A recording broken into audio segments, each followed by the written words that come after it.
الحمد لله رب العالمين الصلاة والسلام على خاتم النبيين وعلى آله وصحبه أجمعين أما بعد فأعوذ بالله من الشيطان الرجيم بسم الله الرحمن الرحيم قال الله تعالى في سورة النساء وإذا حييتم بتحية فحيوا بأحسن منها أو ردوها إن الله كان على كل شيء حسيبا۔ ترجمہ: اور جب تم کو کوئی دعا دے تو جواب میں تم اس سے بہتر کلمے سے اسے دعا دو یا انہی الفاظ سے دعا دو، بے شک خدا ہر چیز کا حساب لینے والا ہے۔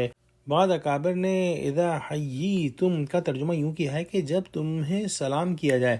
سلام کی ابتدا کے بارے میں حضرت ابو ہریرہ رضی اللہ تعالیٰ عنہ سے روایت ہے کہ حضور صلی اللہ علیہ وسلم نے ارشاد فرمایا کہ جب اللہ تعالیٰ نے آدم علیہ السلام کو پیدا کیا اور ان کے اندر روح پھونک دی تو ان کو چھینک آئی، انہوں نے الحمدللہ کہا۔ ان کے رب نے یرحمک اللہ فرمایا اور فرمایا کہ اے آدم ان فرشتوں کی طرف جاؤ جو وہاں بیٹھے ہوئے ہیں اور ان کو جا کر السلام علیکم کہو۔ حضرت آدم علیہ السلام وہاں پہنچ کر السلام علیکم کہا تو فرشتوں نے اس کے جواب میں علیک السلام ورحمۃ اللہ کہا۔ پھر وہ واپس آئے تو اللہ تعالیٰ نے فرمایا کہ بلا شبہ یہ تحیہ ہے تمہارا اور آپس میں تمہارے بیٹوں کا۔ گویا اس حدیث سے معلوم ہوا کہ انسانوں میں سلام کی ابتدا حضرت آدم علیہ السلام کے وقت سے ہی ہوئی تھی اور یہی وہ سلام تھا جو ہم کو حضور صلی اللہ علیہ وسلم نے سکھایا۔ بعض قوموں میں good morning, good evening, good night کے الفاظ استعمال کیے جاتے ہیں۔ اگر غور کیا جائے تو اس کے اندر کوئی دعا ہے ہی نہیں، صرف وقت کو اچھا بتایا جا رہا ہے۔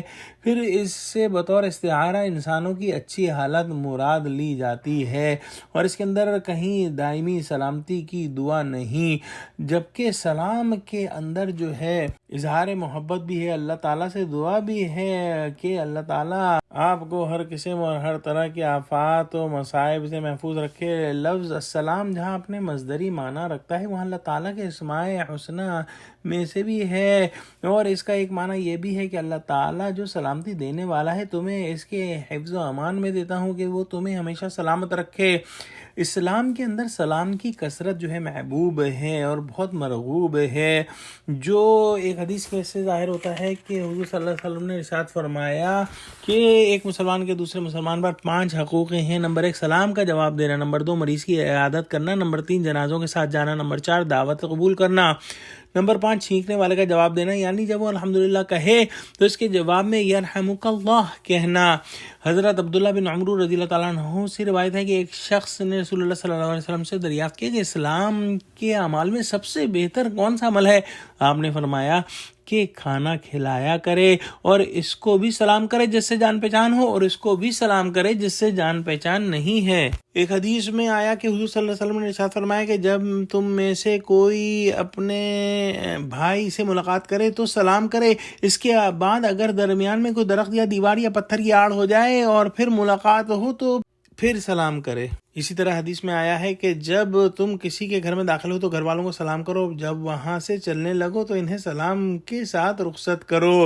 حضرت انس رضی اللہ تعالیٰ عنہ سے روایت ہے کہ حضور صلی اللہ علیہ وسلم نے ارشاد فرمایا کہ اے بیٹوا جب تو اپنے گھر والوں کے پاس جائے تو سلام کر، یہ چیز تیرے لیے اور تیرے گھر والوں کے لیے برکت کا ذریعہ بنے گی۔ اسی طرح سلام کے اندر پہل کرنا چاہیے۔ ایک حدیث میں ہے کہ جو شخص خود سے ابتداً سلام کرے وہ تکبر سے بری ہوتا ہے۔ اس آیت میں اللہ سبحانہ وتعالیٰ نے ارشاد فرمایا کہ جب کوئی سلام کرے یا دعا دے تو اس سے بہتر کلمے سے دعا دو یا انہی لفظوں سے دعا دو۔ مانا کہ اگر کوئی السلام علیکم کہے تو کم از کم جواب میں وعلیکم السلام کہو، بلکہ احسن یہ ہے، بہتر یہ ہے کہ وعلیکم السلام ورحمۃ اللہ کہو۔ اگر کوئی السلام علیکم ورحمۃ اللہ کہے تو بہتر یہ ہے کہ اس کو وعلیکم السلام ورحمۃ اللہ وبرکاتہ کہو۔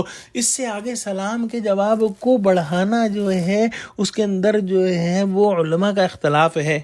سلام کرنا سنت اور اس کا جواب دینا واجب ہے۔ اگلی آیت میں ارشاد فرمایا اللہ لا الہ الا هو لیجمعنکم الی یوم القیامۃ لا ریب فیہ ومن اصدق من اللہ حدیثا۔ خدا وہ معبود برحق ہے کہ اس کے سوا کوئی عبادت کے لائق نہیں، وہ قیامت کے دن تم سب کو ضرور جمع کرے گا اور خدا سے بڑھ کر بات کا سچا کون ہے۔ اس آیت میں عقیدہ توحید، عقیدہ حشر و نشر اور قیامت کو بیان فرمایا اور فرمایا کہ قیامت کے دن میں کوئی شک نہیں ہے، وہ روز جزا ہے جس میں خیر و شر کا بدلہ دیا جائے گا۔ اللہ تعالیٰ نے اس کی خبر دی ہے اور اس کی بات سے بڑھ کر کس کی بات سچی ہو سکتی ہے، لہذا یقین مانو اور عمل کرو۔ یا اللہ ہم کو قرآن کا فہم عطا فرما۔ آمین۔ واخر دعوانا الحمد للہ رب العالمین۔ السلام علیکم ورحمۃ اللہ وبرکاتہ۔